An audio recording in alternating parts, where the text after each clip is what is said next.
प्रथम पूज्य हे अविघ्नेश्वर श्री महागणेश, आप दर्शन दे प्रभु, आप दर्शन दे, आप दर्शन दे।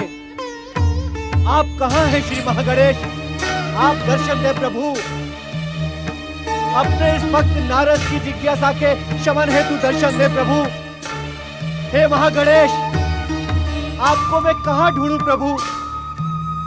आप कहाँ हैं महागणेश? हे चिंताहरण श्री महागणेश, दर्शन दे महागणेश। नारायण नारायण। हे श्री महागणेश, आपको मैंने यत्र तत्र सर्वत्र ढूंढा, किंतु ऐसा प्रतीत होता है कि इस दीनहीन नारद के भाग्य में आपके दर्शनों का लाभ नहीं है।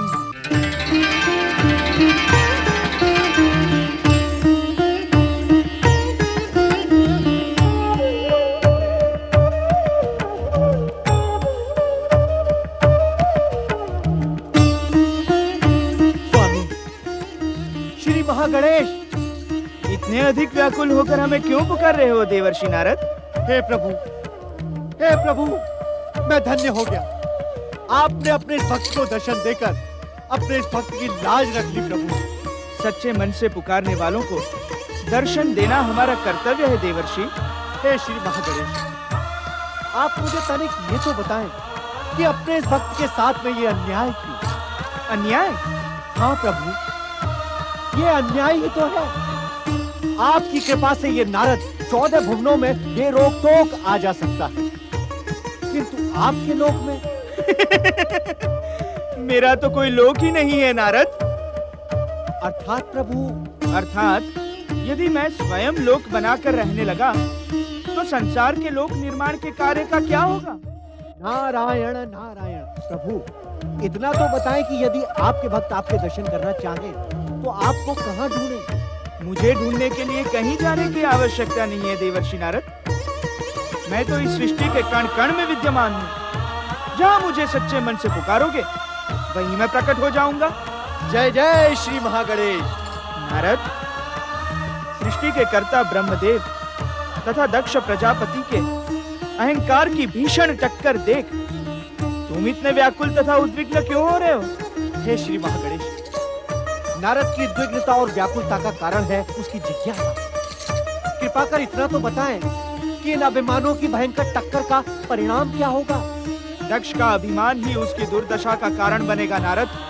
जय जय श्री महागणेश। और मेरे मानस पिता ब्रह्मदेव के अहंकार का परिणाम क्या होगा प्रभु? ब्रह्मदेव के अहंकार का परिणाम स्वयं दक्ष ने घोषित कर दिया है नारद।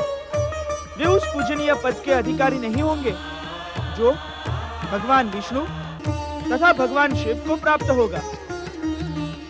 ब्रह्मदेव पूजनीय तथा त्रिदेवों में से एक होने पर भी वे पूजा के अधिकारी नहीं होंगे।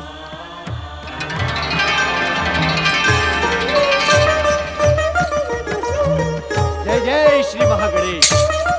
जय जय श्री महागणेश। नारायण नारायण।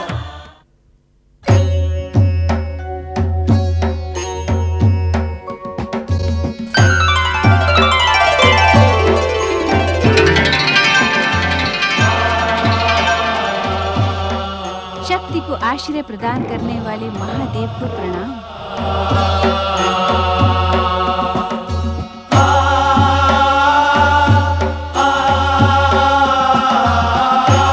महादेवी शक्ति, आप तो सदा सदा हमारे अस्तित्व में ही समाई रहती हैं। हाँ स्वामी, संसार की शक्ति का आश्रय तो आप ही हैं। शिव आपका आश्रय है अथवा स्वयं आपसे आश्रय पाता है, ये चिंतन का विषय है, क्योंकि शक्ति के बिना शिव भी शव है। कहें, इस समय प्रकट होने का उद्देश्य क्या है? मानवीय स्वरूप में जन्म लेने की आकांक्षा के कारण ही मैं आपके सन्मुख प्रकट हुई हूँ।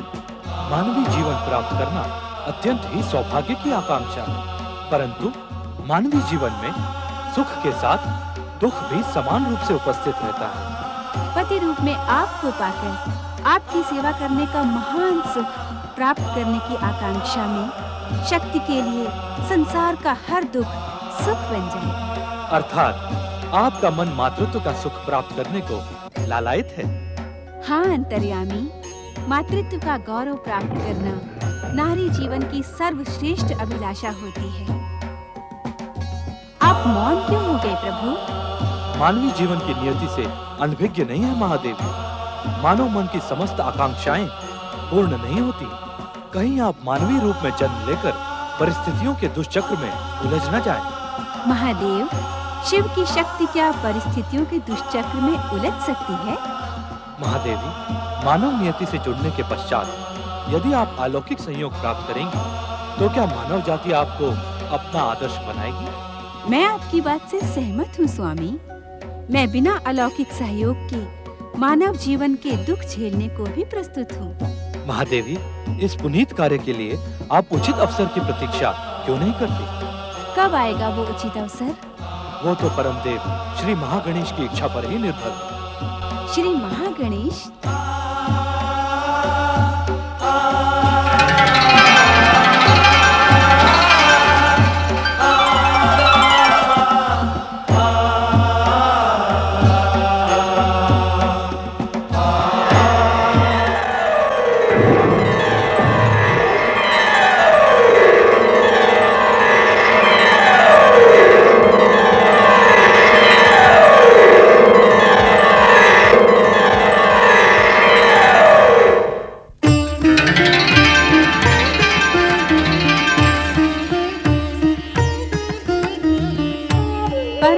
श्री महागणेश को शक्ति का प्रणाम।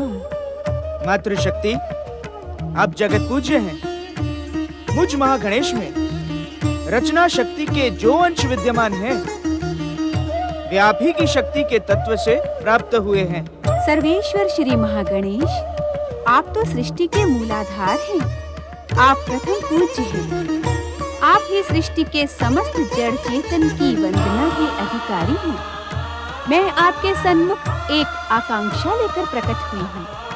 आपकी आकांक्षा का ज्ञान हमें भली भांति है मातृशक्ति। आपने महादेव शिव के सम्मुख जो मानवीय रूप धारण करने की इच्छा प्रकट की है, उसके पीछे आपकी माता बनने की कामना है। आपने पुत्र रूप में हमें प्राप्त कर हमें गौरव प्रदान करने की अभिलाषा की है। आप तो बिना कहे ही सब कुछ जान गए सर्वेश्वर श्री महागणेश। अब कृपा करके मेरी अभिलाषा भी पूर्ण करें। हे मातृशक्ति, आपकी अभिलाषा पूर्ण कर आपकी गोद में खेलने के लिए मेरा मन अभी से मचल रहा है। किंतु क्या श्री महागणेश?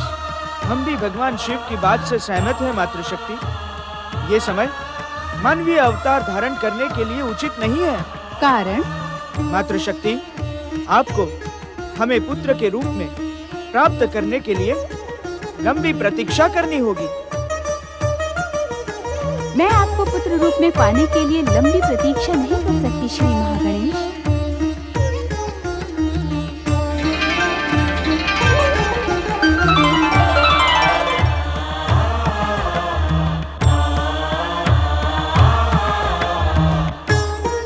समय के साथ अपने कथन को सिद्ध करते हुए परमपिता ब्रह्मा के पुत्र दक्ष ने संपूर्ण पृथ्वी लोक पर अपना आधिपत्य स्थापित किया।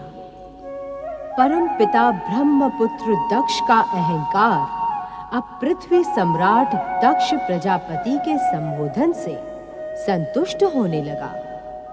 पृथ्वी सम्राट दक्ष प्रजापति को एक दिन परमपिता ब्रह्मा धैर्य भी प्रशंसनीय है परमपिता।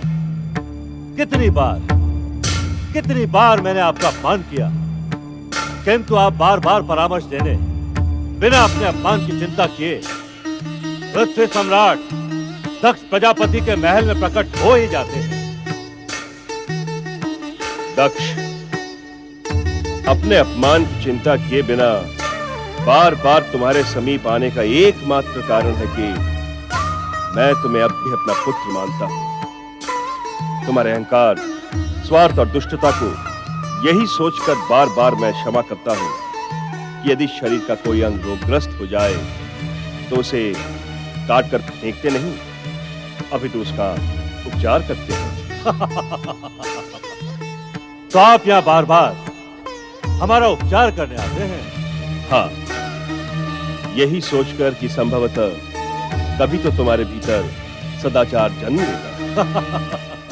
परम पिता, आपकी स्मरण शक्ति क्षीण हो गई है। अर्थात सत्य है, आपकी स्मरण शक्ति क्षीण हो गई है परम पिता। क्या आपको स्मरण नहीं कि हमारा अवतार आपके शरीर के भीतर उपजे अहंकार के विस्फोट से हुआ था? आपका अहंकार तो दक्ष प्रजापति को अवतार धारण करने न देता, किंतु हमने स्वयं अपनी इच्छा से अवतार धारण किया है। इस कारण न तो कोई हमारा पिता है, न ही हम किसी के पुत्र हैं। ये तुम्हारी सोच हो सकती है, किंतु मेरे लिए तुम पुत्र ही हो।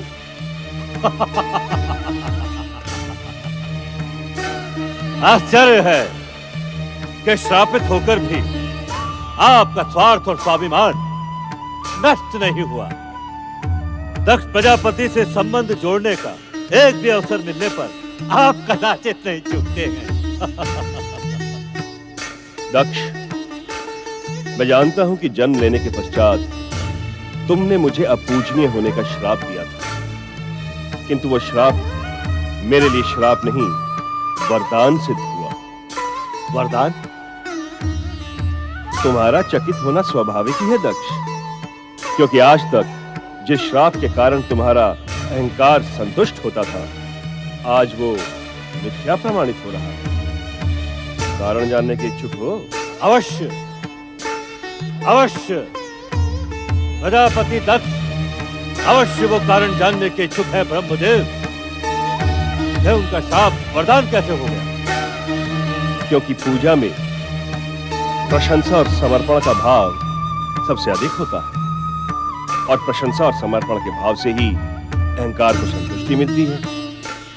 और तुम्हारे ही श्राप के कारण कोई पृथ्वीवासी मेरी पूजा नहीं करता, जिससे मेरा अहंकार सदा शांत रहता है।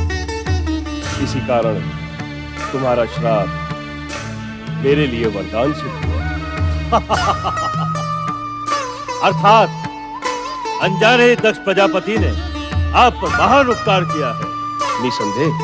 परम पिता, आज के पूर्व आपका आगमन सदा मेरी उत्तेजना का कारण बनता था, परंतु आज आपके मुख से सत्य सुनकर हम प्रसन्न हुए। पृथ्वी सम्राट दक्ष प्रजापति के दर्शनों की इच्छा आपके मन में क्यों जागी? दक्ष, अब वो समय आ गया है जब किसी श्रेष्ठ परिवार में तुम्हारा विवाह संबंध स्थापित कर दिया जाए। इस पृथ्वीलोक पर तो कोई ऐसा श्रेष्ठ परिवार पृथ्वी सम्राट दक्ष प्रजापति को दिखाई नहीं देता।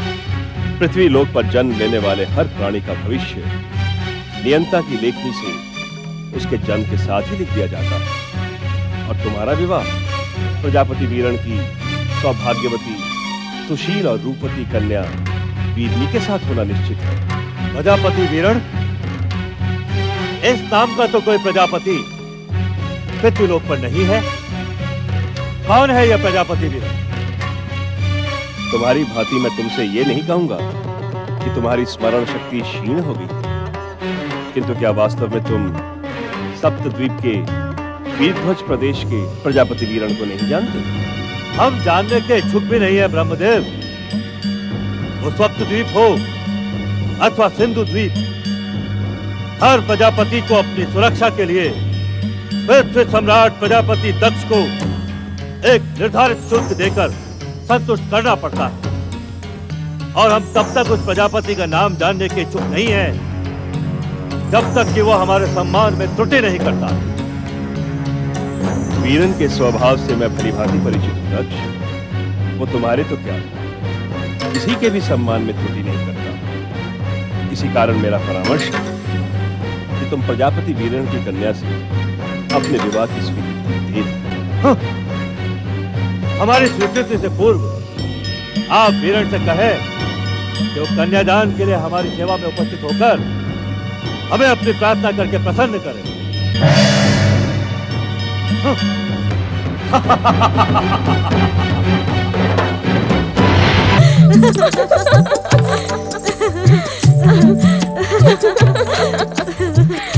ये समय हंसने खिलखिलाने में व्यर्थ कर देने का नहीं है। अदिति, सती, तुम किस चिंता से व्यग्र हो दीदी? क्या तुम उस चिंता से परिचित नहीं? नहीं दीदी। और सती, तुम? मैं भला आपकी चिंता कैसे जान सकती हूँ दीदी? ये चिंता मेरी नहीं है, हम सबकी है। अर्थात तुम उस समाचार से अनभिज्ञ तो नहीं कि पिताश्री हमारे विवाह का विचार कर रहे हैं?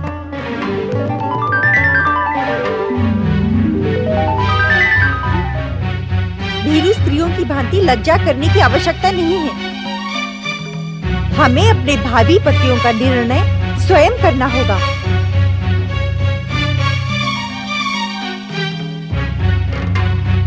आप उचित नहीं कह रही हैं दीदी। क्या कहने की इच्छुक हो तुम अदिति? यही कि इस विषय में हमें सोचने की क्या आवश्यकता है दीदी? हमारे माता पिता हमारे शुभचिंतक हैं। वे हमारे लिए योग्य वरों का ही चयन करेंगे। तुम्हें अपनी बहन कहते हुए मुझे लज्जा का अनुभव हो रहा है अदिति। हमारे स्वाभिमानी और महान पिता दक्ष प्रजापति का तनिक भी अभिमान तुम में नहीं है। चकित होने की आवश्यकता नहीं है। तुम्हारी संकेतों की भाषा हम समझ नहीं पा रहे हैं दीदी। यदि संकेतों की भाषा समझ नहीं पा रही हो तो मैं सरल भाषा में कहती हूँ। क्या तुम दोनों अपने आप को माता पिता की इच्छा के सम्मुख समर्पित कर देने की इच्छुक हो?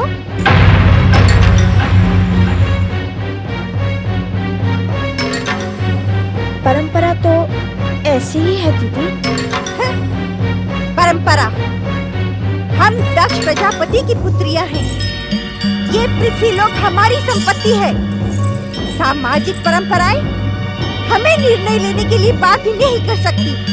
किंतु क्या भविष्य तुम्हारे निर्णय को अनुचित नहीं कहेगा? भविष्य से भयभीत होकर स्थिति अपना सौभाग्य बदल नहीं सकती।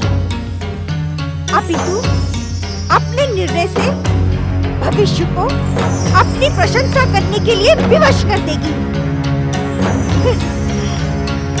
जानती हो क्यों? क्यों दीदी?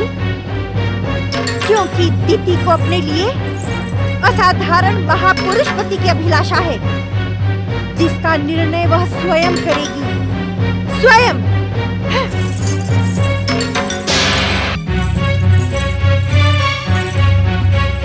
हमारी दीदी हमारे पिता के समान ही अहंकारी हैं। उन्हें अपना कठोर स्वभाव बदलना ही होगा। स्वभाव तो परिस्थितियों के कारण जन्म लेते हैं दीदी। दीदी हम सब बहनों में ज्येष्ठ हैं। उनके जन्म के समय हमारी पिताश्री में अहंकार और प्रतिशोध की भावना अत्यधिक थी। तुम सत्य कह रही हो सती। परिस्थिति अनुकूल होने और हम सबके जन्म के कारण पिताश्री का स्वभाव अब पहले जैसा नहीं रहा, जिसका प्रभाव हम सब पर पड़ा। एक बात पूछूं सती? पूछो ना दीदी। सत्य कहेगी? असत्य क्या होता है ये तो तुम्हारी बहन जानती भी नहीं दीदी। पति के विषय में तेरा क्या विचार है सती? आहो दीदी आहो। क्या हुआ सती?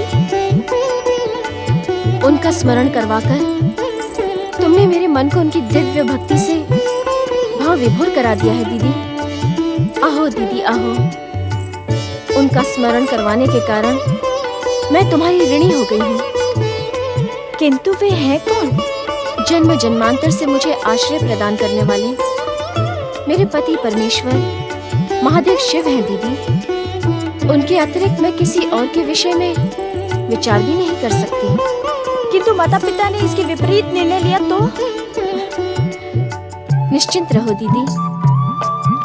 श्री महागणेश की लीला और महादेव शिव की इच्छा के कारण माता पिता महादेव को ही मेरा कन्यादान करने के लिए विवश हो जाएंगे।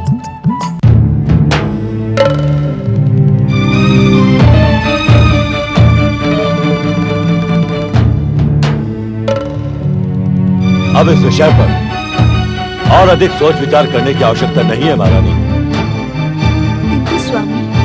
महारानी, आप भली भांति जानती हैं कि किंतु परंतु जैसे शब्द हमें तनिक भी प्रिय नहीं, और जब ये शब्द हमारे निर्णय के मध्य आते हैं तो हमारा स्वाभिमान विध्वंसक होने पर उतावला हो जाता है। क्षमा स्वामी क्षमा, मेरी बात को अन्यथा ना ले। मैं तो केवल प्रार्थना कर रही थी। नहीं, किसी प्रार्थना की कोई आवश्यकता नहीं है महारानी। हम अपनी कन्याओं के लिए स्वयं ही महान और असाधारण महापुरुषों का चयन करेंगे। स्वामी, क्यों न हम अपनी महान कन्याओं के लिए एक भव्य स्वयंवर का आयोजन करें? स्वयंवर? हाँ स्वामी, स्वयंवर तो मानव जाति की परंपराओं के अनुकूल है। महारानी, हम मानव जाति की परंपराओं का अनुसरण नहीं करेंगे। हम अपनी परंपरा स्वयं निर्मित करते हैं। संभवतः आप स्वयंवर का अर्थ नहीं जानती। स्वयंवर का अर्थ?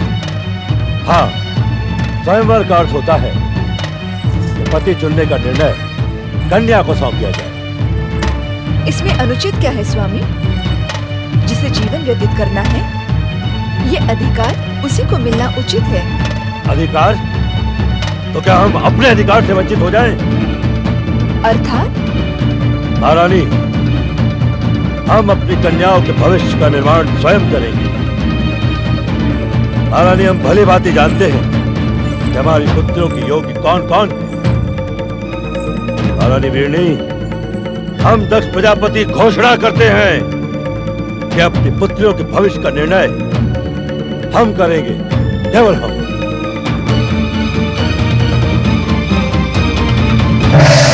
दक्ष, रामदेव, आप इस समय यहाँ? पुत्र, तुम्हें चिंता मुक्त करने के उद्देश्य से ही मैं यहाँ प्रकट हुआ हूँ। चिंता?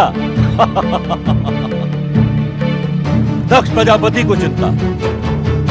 इस पृथ्वीलोक के एकमात्र प्रजापति दक्ष प्रजापति को चिंता? रामदेव, जिस दिन चिंता को अपने अस्तित्व से मोह समाप्त हो जाएगा, उस दिन वो दक्ष प्रजापति की ओर आंख उठाकर देखने का भी तो साहस करेगी। स्वामी, परम पिता ब्रह्मा जी परम आदरणीय हैं। वे किस उद्देश्य से यहाँ पधारे हैं, आप सुन तो ले। हम भली भांति जानते हैं कि कौन कितना आदरणीय है। किस उद्देश्य से आए हैं आप यहाँ? पुत्र दक्ष, तुम्हारी पुत्री और हमारी पौत्री प्रिय सती का विवाह महादेव शिव से पूर्व निश्चित है।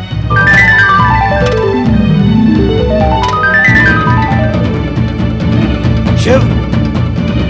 क्या आपने सोच भी कैसे लिया ब्रह्मदेव कि हम अपनी प्रिय और तेजस्विनी पुत्री सती का विवाह उस धन धड़क बबूधारी शिव से करेंगे? असंभव।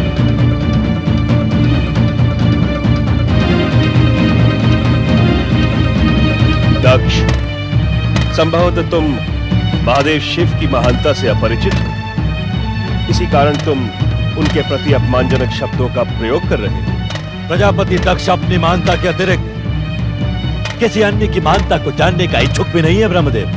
तुम्हें परामर्श देना हमारा कर्तव्य था। आपको परामर्श देने के लिए हमने आमंत्रित नहीं किया था। तुम आमंत्रित करो अथवा ना करो, किंतु ब्रह्म वाक्य अटल है। तुम्हारी पुत्री सती शिव संगनी शक्ति का मानवीय अवतार है। ये तो संयोग मात्र है कि मातृशक्ति ने तुम्हारी पुत्री के रूप में जन्म लेकर तुम्हें कृतार्थ किया है।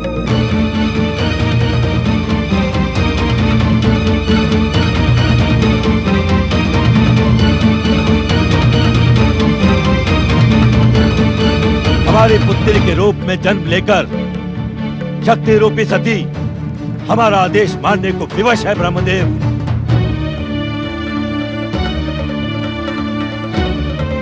और हमारा आदेश है कि सती का विवाह उस नम धड़म भभूधारी शिव से कदापि नहीं होगा, कदापि नहीं।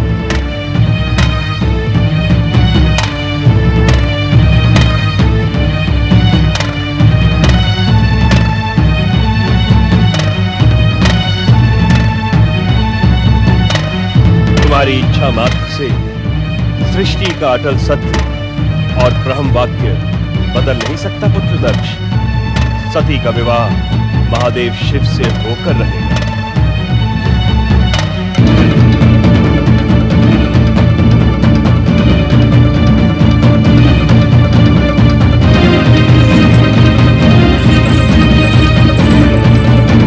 असंभव।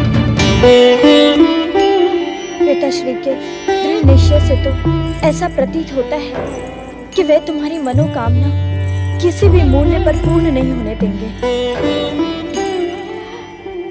पिताश्री के निर्णय से अधिक प्रभावी होगी शिव इच्छा।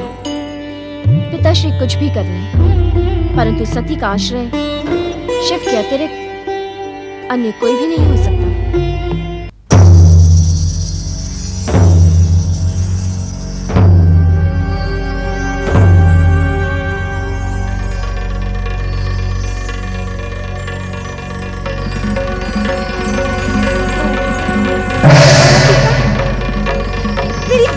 परमपिता, मुझे दर्शन दे। परमपिता, मेरी बात सुनिए। मुझे दर्शन दे परमपिता, मुझे आपसे कुछ कहना है। परमपिता दर्शन दे। प्रणाम परमपिता। अखंड सौभाग्यवती भव पुत्री। तुम मुझे इस प्रकार क्यों पुकार रही थी पुत्री दीदी? इस प्रकार मेरी उपेक्षा क्यों परमपिता? आप मेरे साथ ऐसा अन्याय क्यों कर रहे हैं? उपेक्षा? अन्याय? मैं कुछ समझा नहीं पुत्री। आप तो हर मन की बात जानते हैं परमपिता। मैं दक्ष प्रजापति की ज्येष्ठ पुत्री और आपकी ज्येष्ठ पौत्री हूँ, किंतु आपने मेरी उपेक्षा करके मेरी छोटी बहन सती की विवाह संबंध की घोषणा कर दी, जबकि दक्ष कन्याओं में विवाह का प्रथम अधिकार मेरा है। पुत्री दीदी, हर किसी के भविष्य का कथन करना उचित नहीं होता, इससे भ्रम उत्पन्न होता है। नहीं परमपिता, अब मुझे भी मेरे भावी पति के विषय में बताएं। ये अनुचित है पुत्री। ब्रह्मवाक्य अटल सत्य होता है परमपिता, वह अनुचित कैसे हो सकता है? आप मेरे आग्रह की उपेक्षा न करें, मुझे बताएं कि मेरा पति कौन होगा। तुम्हारा ही नहीं, अदिति आदि प्रजापति दक्ष की कुल 13 कन्याओं का विवाह कश्यप ऋषि के साथ होगा। ये आप क्या कह रहे हैं परमपिता? मैं इस अन्याय को कदापि स्वीकार नहीं करूंगी। क्या कहने की इच्छुक हो तुम? मेरे पति पर केवल मेरा अधिकार होगा। मैं किसी अन्य का हस्तक्षेप कदापि स्वीकार नहीं करूंगी। अपने पिता दक्ष के समान तुम्हारा स्वभाव भी हठी है, किंतु प्राणी लोक का हर प्राणी नियति के आगे विवश है। अर्थात जिस प्रकार तुम्हारी बहन सती का भविष्य महादेव शिव से जुड़ा है, उसी प्रकार तुम 13 बहनों का भाग्य कश्यप ऋषि से जुड़ा है। मैं इस अटल नियति को पलट दूंगी, इसे कदापि स्वीकार नहीं करूंगी। कठोर से कठोर हठ साध कर भी तुम इस अटल नियति को बदल नहीं सकते। आप इस सत्य से भली भांति परिचित हैं परमपिता कि मैं अपने पिता दक्ष के समान ही हठी स्वभाव की हूँ। नियंता की नियति को मैं अपने हाथ से बदलने पर विवश न कर दूं, तो मेरा नाम भी दक्ष पुत्री दिति नहीं है। दिति, तुम मेरी ज्येष्ठ पौत्री हो। ऐसा कुछ ना करना जिससे तुम्हारा सौभाग्य ही संकट में पड़ जाए। दीति का सौभाग्य कदापि संकट में नहीं पड़ेगा परमपिता। अपितु दीति के सौभाग्य में हस्तक्षेप करने वाले का सौभाग्य निश्चित ही दुर्भाग्य में बदल जाएगा। मैं उसे भी नियति का निर्णय ही मानूंगा। समय आपको दीति के सम्मुख नियति की पराजय स्वीकार करने के लिए विवश कर देगा परमपिता। मेरी ज्येष्ठ पौत्री दिति, अपने हट का त्याग करो और इस सत्य को स्वीकार कर लो कि हम सब नियंता के नियति पाश से बने हैं। हम जो कुछ भी करते हैं वो नियंता की इच्छा पर ही निर्भर होता है। हमारा अहंकार उसे अपनी उपलब्धि मान लेता है, किंतु उसका परिणाम कदापि हमारे हित में नहीं होता। धैर्य जीवन की बहुमूल्य उपलब्धि है परमपिता। आपकी ज्येष्ठ पौत्री दीति के सौभाग्य के विषय में अब तो आपको धैर्य रखना ही होगा, क्योंकि नियंता और उसकी इच्छा का हर उत्तर समय आने पर अब दीति का दृढ़ निश्चय देगा। दृढ़ निश्चय अथवा दृढ़ हठ? जिसे मैं दृढ़ निश्चय समझती हूँ, यदि आप उसे हठ समझें, तो मुझे तनिक भी आपत्ति नहीं है परमपिता, क्योंकि मुझे निश्चय और हठ में कोई स्थायी अंतर नहीं दिखाई पड़ता। पौत्री, ऐसा प्रतीत होता है कि तुम्हारे अहंकार के कारण ही तुम्हारी गुरुकुल की शिक्षा भी अपूर्ण ही रही। क्या कहने की इच्छुक हैं आप? मेरे पुत्र दक्ष ने इस युग के सर्वश्रेष्ठ विद्वान जिस गुरु के पास तुम्हें शिक्षा प्राप्त करने के लिए भेजा था, विश्वास नहीं होता कि उसने तुम्हें निश्चय और हठ के मध्य स्थायी अंतर का भेद न समझाया हो। इसे आप इस प्रकार भी समझ सकते हैं परमपिता कि दक्ष पुत्री दिति किसी के समझाने पर अपने स्थायी विचारों को कदापि बदलने की इच्छुक नहीं होती। निस्संदेह मेरे गुरु ने मुझे यह पाठ अवश्य पढ़ाया होगा, किंतु मेरी रुचि जिस विषय में नहीं होती उसे मैं सुनने में भी समय व्यर्थ करना समझती हूँ। ऐसी स्थिति में ना तो मैं तुम्हारी कोई सहायता कर सकता हूँ और ना ही किसी प्रकार का परामर्श दे सकता हूँ। हाँ, तुम्हारे और नियति के संघर्ष को अब मैं देखूंगा अवश्य।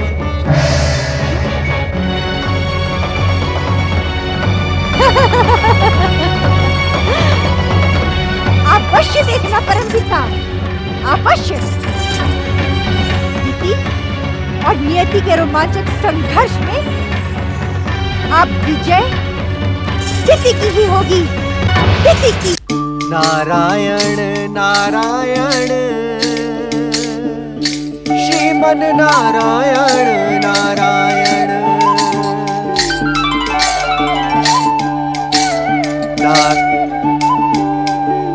अरे ब्रह्म ज्योति। हे परमपिता, हे परमपिता, जब सौभाग्यवश मुझे आपकी इस पवित्र ज्योति के दर्शन हो ही गए हैं, तो कृपा कर अपने महान दर्शन देकर मुझे कृतार्थ करें परमपिता, मुझे कृतार्थ करें।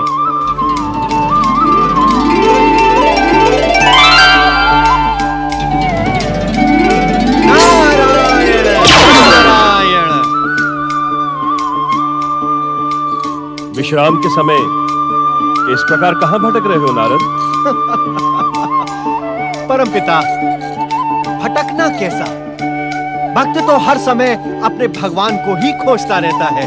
नारायण नारायण। इस प्रकार क्यों नहीं कहते नारद कि तुम्हारी जिज्ञासा के बढ़ते आकार ने तुम्हारी रात्रि की निद्रा भी छीन ली है? हाँ परमपिता, ये मेरी जिज्ञासा का ही परिणाम है कि जन कल्याण में लगी मेरी भावना मुझे आप जैसी परम शक्तियों के सहज ही दर्शन करवा देती है। मैं तो अपनी जिज्ञासा को शत शत धन्यवाद ही दूंगा। नारायण नारायण। उचित है, तुम अपनी जिज्ञासा को धन्यवाद दो। मैं ब्रह्मलोक प्रस्थान करता हूं। परमपिता, जब सौभाग्य से मुझे आपके दर्शन मिल ही गए हैं, तो मेरी जिज्ञासा का शमन करते हुए मुझे इतना भी बता दें कि आप आ कहां से रहे हैं? हम प्रजापति दक्ष को परामर्श देने गए थे नारद, किंतु उसने हमारा अपमान किया। नारायण नारायण।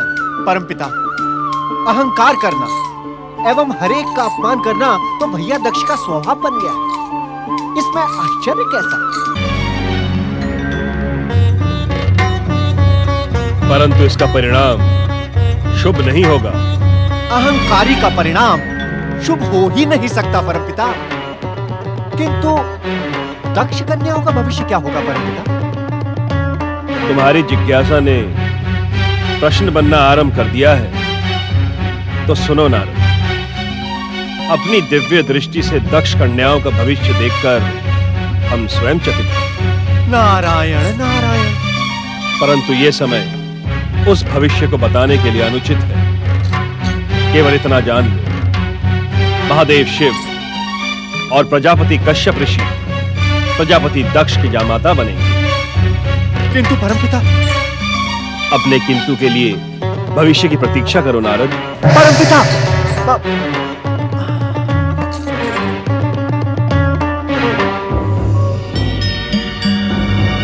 नारायण नारायण। ओम महागणेशाय नमः स्वाहा। ओम महागणेशाय नमः स्वाहा। ओम महागणेशाय नमः स्वाहा। नारायण नारायण। श्रीमन्नारायण नारायण नारायण। ओम महागणेशाय नमः स्वाहा। ओम ऋषि कश्यप। महागणेशाय नमः स्वाहा। नारायण नारायण। प्रणाम देवर्षि। कश्यप आश्रम में पधारकर आपने हमें धन्य कर दिया है। आपका स्वागत है देवर्षि। आपने यहाँ पधारकर मेरे सौभाग्य में वृद्धि की है देवर्षि। ऋषिवर, जिस पर परम देव श्री महागणेश की कृपा दृष्टि हो, उसके सौभाग्य में भला ये नारद नारायण नारायण क्या वृद्धि कर सकता है? ऋषिवर, श्री महागणेश तो प्रथम पूज्य, रिद्धि सिद्धि एवं सौभाग्य के दाता है।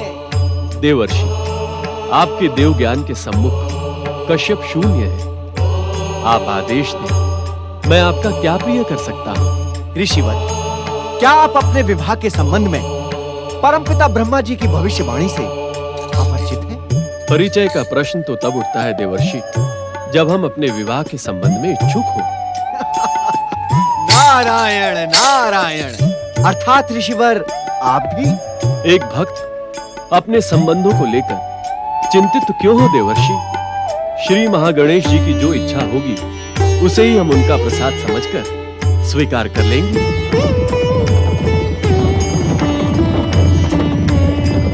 आपके विचार श्रेष्ठ हैं ऋषिवर। भविष्य आपके पद चिन्हों पर चलकर धन्य हो जाएगा। नारायण नारायण।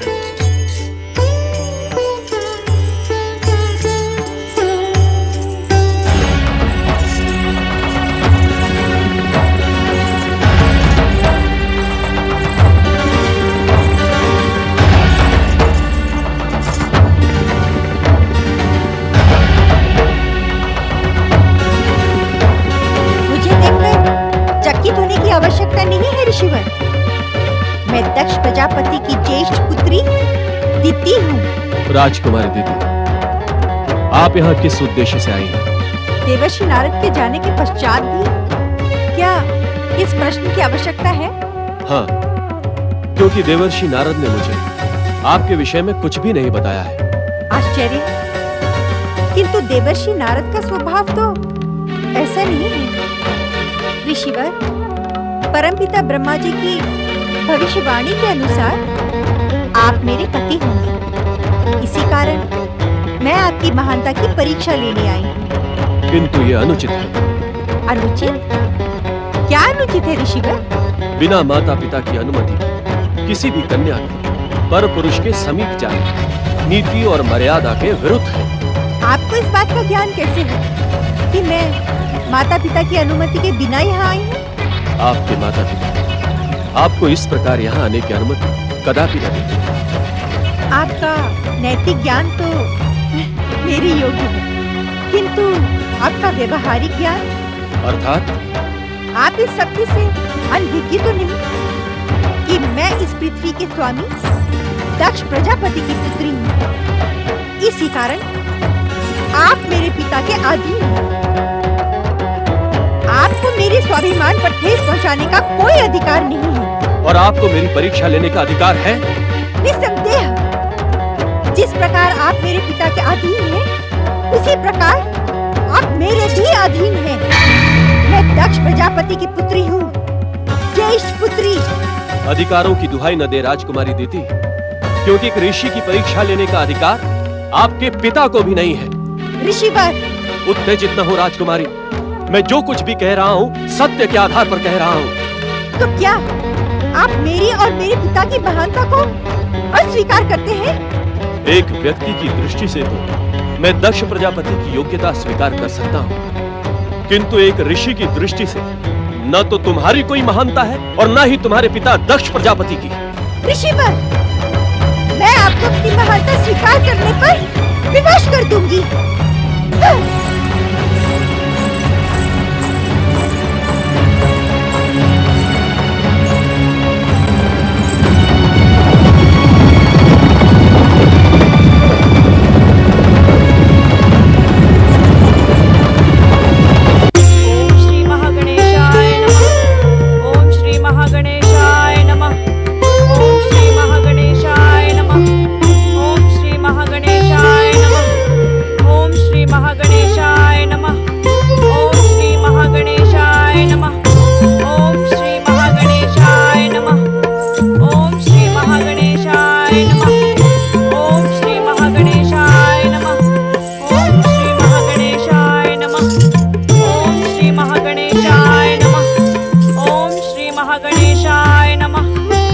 प्रजापति दक्ष पुत्री देवी दिति पधार रही है।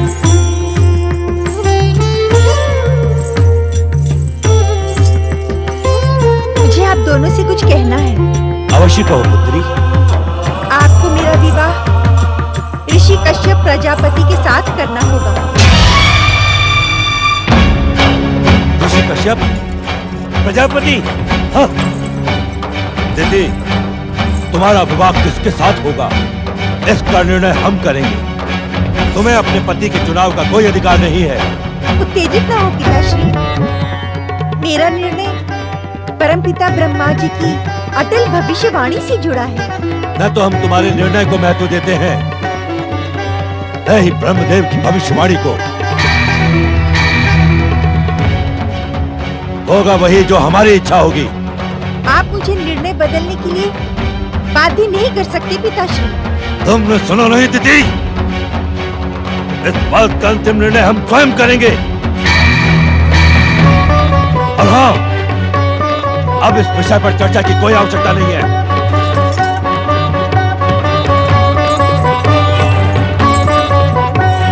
वे तुम्हारे पिता है दीदी, उनके सम्मान का ध्यान तुम्हें रखना चाहिए। मैं उनकी पुत्री हूँ, उन्हें मेरे कल्याण की चिंता करनी चाहिए। वे जो निर्णय ले उसी में तुम्हारा कल्याण है। मुझे किसी पर विश्वास नहीं है, किंतु इस प्रकार तुम्हें अकेले निर्णय लेने का भी कोई अधिकार नहीं है। जो प्रश्न मेरे भविष्य से जुड़ा है उसकी चिंता करने की अनुमति भला मुझे क्यों नहीं है? ये हमारी परंपरा नहीं है। मुझे परंपराएं तोड़ने में आनंद आता है माताश्री, किंतु ये अनुचित है। क्या अनुचित है और क्या उचित, ये मैं भली भांति जानती हूँ। दीदी, मैं अपना निर्णय किसी भी मूल्य पर नहीं बदलूंगी। कश्यप ऋषि के साथ विवाह करके मैं उनका अभिमान खंडित करूंगी और अपनी महानता सिद्ध करूंगी।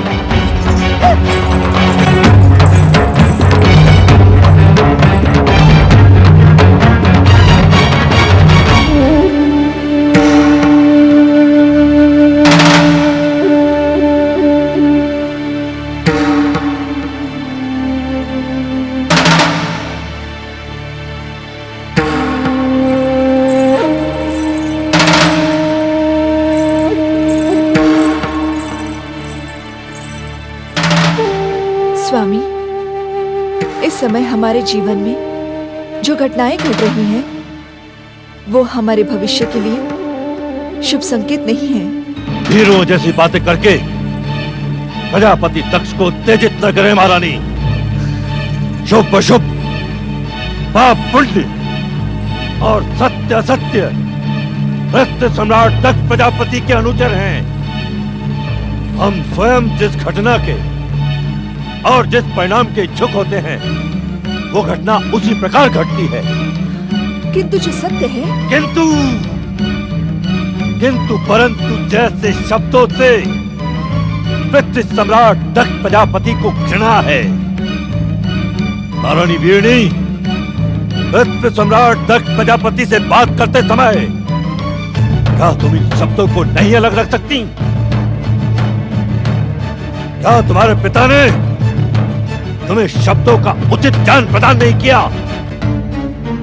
आप हर उचित अनुचित बात में मेरे आदरणीय पिताश्री को क्यों ले आते हैं? आपको ये शोभा नहीं देता स्वामी। मत भूलो महारानी, तुम इस समय पृथ्वी सम्राट प्रजापति दक्ष के सम्मुख खड़ी हो। इस पृथ्वीलोक का हर प्राणी दक्ष प्रजापति के सम्मुख तुच्छ होता है। तुम भी और तुम्हारे पिता प्रजापति वीरण भी।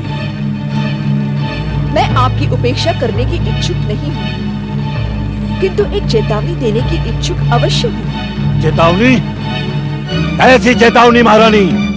मेरे आदरणीय पिताश्री तो केवल एक कन्या के पिता हैं, किंतु आप 41 कन्याओं के पिता हैं। तनिक सोचिए, यदि आपके जामाताओं ने भी आपका इसी प्रकार अपमान करना प्रारंभ कर दिया तो? अपनी मर्यादा को लांघने का दुस्साहस न करे महारानी, अन्यथा परिणाम आपके हित में शुभ नहीं होगा। प्रजापति दक्ष के जामाता प्रजापति दक्ष का मान तो दूर, उनकी ओर आंख उठाकर देखने का भी दुस्साहस नहीं करेंगे, क्योंकि हम इस पृथ्वीलोक के एक छत्र सम्राट स्वामी दक्ष प्रजापति हैं। स्वामी, अहंकार का परिणाम कदापि शुभ नहीं होता। ऐसा प्रतीत होता है महारानी। क्या आपका दुस्साहस शीघ्र ही हमारे क्रोध का निमित्त बनेगा? आप हमसे प्रार्थना करने की मर्यादा का पाठ भी भूलती जा रही हैं। हम स्वयं तुम्हें मर्यादा का पाठ पढ़ाने के इच्छुक नहीं। यदि तुम्हारी इच्छा हो तो हमारी आज्ञा से पूर्व ही अपने पिता के समीप जाकर एक बार पुनः हमारे सम्मुख खड़े होकर प्रार्थना करने की मर्यादा सुन लो। गणेशाय नमः स्वाहा। ओम महागणेशाय नमः स्वाहा। ओम महागणेशाय नमः स्वाहा। ओम महागणेशाय नमः स्वाहा। ओम महागणेशाय नमः स्वाहा। ओम महागणेशाय नमः स्वाहा। मैं आपको अपनी महानता स्वीकार करने पर विवश कर दूंगी। ओम महागणेशाय नमः स्वाहा। ओम महागणेशाय नमः स्वाहा। मुझे देखकर चकित होने की आवश्यकता नहीं है ऋषिवर। मैं दक्ष प्रजापति की ज्येष्ठ पुत्री दिति हूँ। राजकुमारी दीदी, आप यहाँ किस उद्देश्य से आए? परमपिता ब्रह्मा जी की भविष्यवाणी के अनुसार आप मेरे पति होंगे। इसी कारण मैं आपकी महानता की परीक्षा लेने आई हूँ। किंतु ये अनुचित है। अनुचित? क्या अनुचित है ऋषिवर? बिना माता पिता की अनुमति के किसी भी कन्या के पर पुरुष के समीप जाना नीति और मर्यादा के विरुद्ध है। आप इस सत्य से अनभिज्ञ तो नहीं कि मैं इस पृथ्वी के स्वामी दक्ष प्रजापति की पुत्री हूँ। इसी कारण आप मेरे पिता के अधीन हैं। आपको मेरे स्वाभिमान पर ठेस पहुँचाने का कोई अधिकार नहीं है। अधिकारों की दुहाई न दे राजकुमारी दीदी, क्योंकि एक ऋषि की परीक्षा लेने का अधिकार आपके पिता को भी नहीं है। ऋषिवर, उत्तेजित न हो राजकुमारी, मैं जो कुछ भी कह रहा हूँ सत्य के आधार पर कह रहा हूँ। तो क्या आप मेरी और मेरे पिता की महानता को अस्वीकार करते हैं? एक व्यक्ति की दृष्टि से तो मैं दक्ष प्रजापति की योग्यता स्वीकार कर सकता हूँ, किंतु एक ऋषि की दृष्टि से न तो तुम्हारी कोई महानता है और न ही तुम्हारे पिता दक्ष प्रजापति की। ऋषिवर, मैं आपको अपनी महानता स्वीकार करने पर विवश कर दूंगी।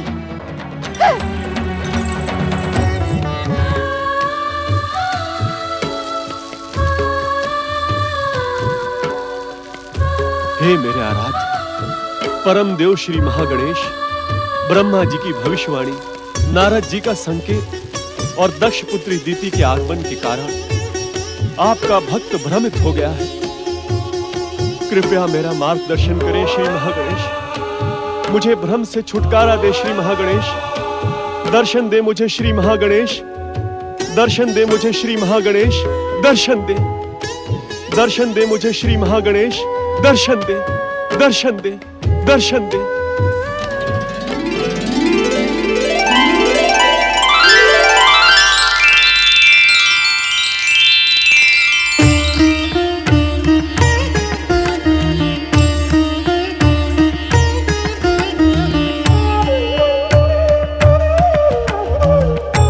भक्त शिरोमणि प्रजापति कश्यप, विधि के विधान अनुसार तुम्हारा विवाह प्रजापति दक्ष की दीति, अदिति आदि 13 कन्याओं के साथ पूर्व निश्चित है। उन्हीं के माध्यम तथा मेरी कृपा के कारण तुम असाधारण पुत्रों के पिता बनोगे। तुम्हारे विवाह से सृष्टि की अनेक महत्वपूर्ण घटनाएं जुड़ी हुई हैं। तुम्हारे इस विवाह के प्रस्ताव को अपनी स्वीकृति प्रदान करो। तुम्हारा कल्याण हो।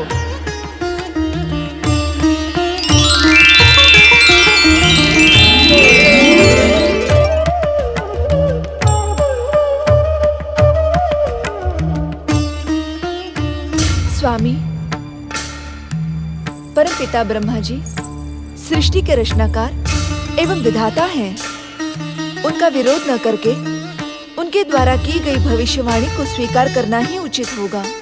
महारानी, आप भली भांति जानती हैं, ब्रह्मदेव के लिए हमारे मन में तनिक भी आदर नहीं है। आज हमारे श्राप के कारण वो समस्त पृथ्वीलोक पर अपूजनीय है। सती के लिए शिव से श्रेष्ठ जमाता नहीं मिलेंगे स्वामी। शिव शिव शिव, कहीं ऐसा न हो कि तुम सबके हट के कारण मैं संपूर्ण पृथ्वीलोक पर शिव नाम पर रोक लगा दूं। स्वामी, पिताश्री, हमारे अटल भविष्य में हस्तक्षेप न करें, अन्यथा परिणाम भयानक होगा। मेरी पुत्रियों का इतना दुस्साहस कि मेरा अपमान करने लगी हैं। इन्हें अपनी हठधर्मी का पश्चाताप करना ही होगा, अन्यथा मां गणेश भी इनकी सहायता नहीं कर पाएंगे। ओम श्री महागणेशाय नमः। ओम श्री महागणेशाय नमः। ओम श्री महागणेशाय नमः। अदिति, ओम श्री बहन अदिति, अदिति, अदिति, तुम इस तरह विलाप करते हुए श्री महागणेश का स्मरण क्यों कर रही हो? ये विलाप नहीं है दीदी। तो ये क्या है? पश्चाताप का निर्मल जल है दीदी। पश्चाताप? कैसा पश्चाताप? अपने दुष्कर्मों का पश्चाताप दीदी। दुष्कर्म? कैसा दुष्कर्म अदिति? शीघ्र बताओ, हमें शीघ्र बताओ अदिति। तुम्हारी बातों से हमें भय लग रहा है। अदिति, कैसा दुष्कर्म? बताओ हमें। एक पुत्री होकर हमने अपने पिता का अपमान किया है। उनसे वाद विवाद करके उन्हें कष्ट पहुंचाया है। उन्हें चेतावनी देकर उनके अधिकारों में हस्तक्षेप किया है। अपने दुष्कर्मों के लिए मैं स्वयं को क्षमा नहीं कर सकती, इसलिए शरणागत वत्सल श्री महागणेश से क्षमा याचना कर रही थी। किंतु पुत्री अदिति, प्रणाम पिताश्री। तुम वास्तव में हमारी पुत्री कहलाने के योग्य हो। तुम्हारी बातें सुनकर हमारा मन प्रसन्न हो गया। हमें क्षमा कर दीजिए पिताश्री। भावना के प्रभाव में बहकर विगत रात्रि हमने आपसे जो दुर्व्यवहार किया, उसके लिए हमें ग्लानि और पश्चाताप है। क्षमा मांगने की कोई आवश्यकता नहीं पुत्री अदिति। हम तुम पर प्रसन्न हैं और स्वयं को मुझ में समर्पित करने के कारण तुम मेरे आशीर्वाद के अधिकारी हो। मैं तुम्हें आशीर्वाद देता हूं पुत्री अदिति कि संसार के सर्वश्रेष्ठ पुत्रों की तुम माता बनो। पुत्र पाने की इच्छुक हर माता तुम्हारे समान पुत्र प्राप्त करने की कामना करेगी। तुम्हारा और तुम्हारे पुत्रों का नाम सदा इस संसार में अमर रहेगा।